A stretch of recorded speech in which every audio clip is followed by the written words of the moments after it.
जयशु की मैं हूँ प्रियंका डामोर और आप देख रहे हैं रेडियो वेरतास एशिया की हिंदी सर्विस। कलिसे समाचार में आप सभी का स्वागत है। कलिसे समाचारों में प्रमुख है, कार्डिनल तागले को पूर्वी चर्चों कांग्रेगेशन का सदस्य बनाया गया। पोप फ्रांसिस ने गबोन के नए राजदूत का प्रत्यय पत्र किया स्वीकार। होरी के धर्माध्यक्ष का कोविड-19 से निधन। कोरियाई धर्माध्यक्ष बने याजकों के धर्म संघ के अध्यक्ष। भारतीय पुरोहित ने रेडियो वेरतास के मुख्य संपादक के रूप में पदभार संभाला। कोविड-19 से भारतीय जेसुइट को सावधानियों के बावजूद सबसे ज्यादा नुकसान।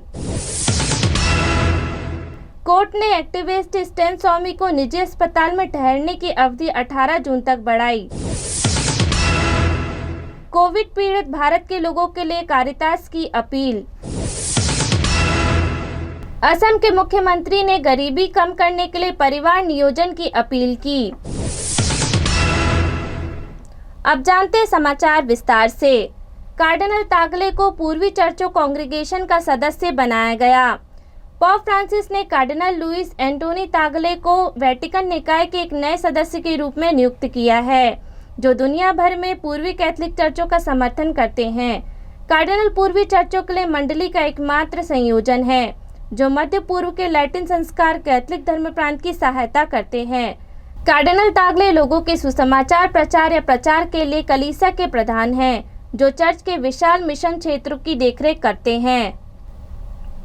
पोप फ्रांसिस ने गबोन के नए राजदूत का प्रत्यय पत्र किया स्वीकार।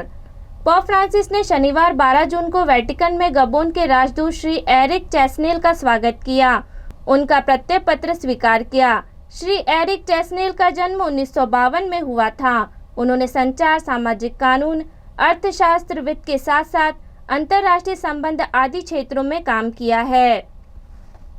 होरी के धर्माध्यक्ष का कोविड-19 से निधन।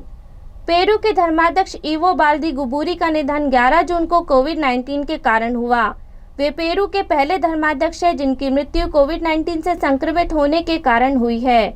गहरे दुख किंतु पुनरुत्थान की आशा के साथ पेरू की कलीसिया ने कल घोषित किया, 11 जून को होरी के धर्माध्यक्ष इवो बाल्दी गुबूरी का निधन कोविड-19 के कारण हुआ। कोर्ट ने एक्टिविस्ट स्टैन स्वामी की निजी अस्पताल में ठहरने की अवधि 18 जून तक बढ़ाई। बॉम्बे हाई कोर्ट ने 10 जून को कहा कि अलगार परिषद माओवादी लिंक मामले में गिरफ्तार किए गए जेसुइट फादर और कार्यकर्ता स्टैन स्वामी को 18 जून तक मुंबई के एक निजी अस्पताल में भर्ती कराया जाए, क्योंकि वह कोविड-19 से पीड़ित है। 84 वर्षीय फादर स्टैन स्वामी को 18 मई को नवी मुंबई के तलोजा से यहां के होली फैमिली अस्पताल में स्थानांतरित कर दिया गया था, जब उन्होंने एक याचिका दायर कर चिकित्सा आधार पर अंतरिम जमानत की मांग की थी। निजी अस्पताल में स्थानांतरित होने के बाद वे कोरोना पॉजिटिव पाए गए। अक्टूबर 2020 में गिरफ्तारी के बाद से वह तलोजा जेल में बंद है। कोविड पीड़ित भारत के लोगों के लिए कारितास की अपील। विश्वव्यापी कैथोलिक कलीसिया के उद्धार संगठन कारितास ने भारत के कोविड पीड़ितों के लिए सहायता की अपील की है। कारितास के तमिलनाडु स्थित दिंडीगुल धर्म प्रांत के जेकब के साक्ष्य को प्रकाशित कर स्थिति की गंभीरता को लोगों के समक्ष रखा। एक लघु वीडियो में जेकब स्थानीय लोगों की त्रासदी का विवरण देते हैं। वे बताते हैं कि अनेक लोग अस्पताल के बाहर पड़े हैं, जिनके उपचार के लिए कोई साधन नहीं है। ऐसी स्थिति में कारितास की मदद आशा का संकेत है। असम के मुख्यमंत्री ने गरीबी कम करने के लिए परिवार नियोजन की अपील की। असम के मुख्यमंत्री हिमंत बिस्वा शर्मा ने 10 जून को अल्पसंख्यक समुदाय से गरीबी कम करने के लिए जनसंख्या नियंत्रण करने के लिए एक सभ्य परिवार नियोजन नीति अपनाने का आग्रह किया। मुख्यमंत्री ने अपनी सरकार के 30 दिन पूरे होने के अवसर पर कहा कि समुदाय के सभी हितधारकों को आगे आना चाहिए और समुदाय में गरीबी को कम करने में सरकार का समर्थन करना चाहिए, जो मुख्य रूप से जनसंख्या में निरंतर वृद्धि के कारण है। उन्होंने कहा, सरकार सभी गरीब लोगों की संरक्षक है, लेकिन उसे जनसंख्या वृद्धि के मुद्दे से निपटने के लिए अल्पसंख्यक समुदाय के समर्थन की जरूरत है, जो गरीबी, अशिक्षित और उचित परिवार नियोजन की कमी का मूल कारण है। भारतीय पुरोहित ने रेडियो वेरतास के मुख्य संपादक के रूप में पदभार संभाला। मनीला एक भारतीय पुरोहित ने 11 जून को एशिया के कैथोलिक धर्माध्यक्षों की अखिल एशियाई रेडियो सेवा रेडियो वेरितास एशिया के मुख्य संपादक के रूप में पदभार ग्रहण किया। Father Firoz Fernandes saint Francis Xavier की सोसाइटी ऑफ मिशनरी के सदस्य हैं, जिन्हें सोसाइटी ऑफ पिलर के नाम से जाना जाता है। Federation of Asian bishop conference के तहत सामाजिक संचार कार्यालय ने मई की शुरुआत में फादर फर्नांडिस को 3 साल के कार्यकाल के लिए नियुक्त किया। हालांकि नियुक्ति की घोषणा 11 जून को ही की गई थी।